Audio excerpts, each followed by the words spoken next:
Welcome to the Short Funk Podcast. I'm Tom Barbalet. One of the conclusions that occurred in 2016 was the end of Stone Ape. And aside from meeting Kingston and hearing about how much he loved Stone Ape, I've reflected that there were a few narratives that were never completed in Stone Ape.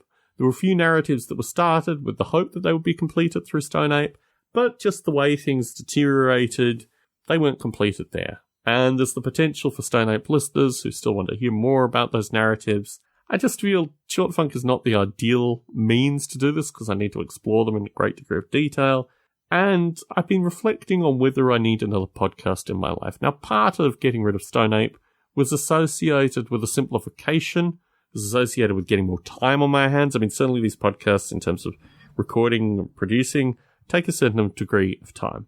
And when I reflect on what Stone Ape provided me, it was a different vehicle to provide a set of ideas in the context that I normally wouldn't be able to explore when I was just talking to an open mic.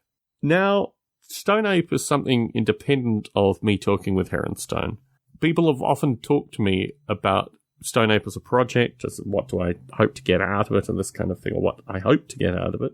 And I think what I'm acknowledging now is that Stone Ape was a project in terms of passing on a variety of ideas that required the kind of format that Stone Ape had.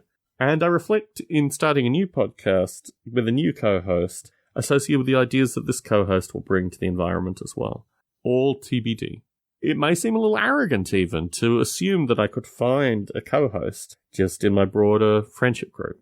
And certainly the way that I found Heronstone was independent of my friendship group and relatively organic. So time will tell. Maybe not in the next 3 months, maybe not in the next 6 months or 8 months, but hopefully sometime this year I will start a new podcast with a co-host, and we will work through a series of explorations which will hopefully continue to inspire people in a variety of different ways. Tom Barbalet in San Jose, signing out.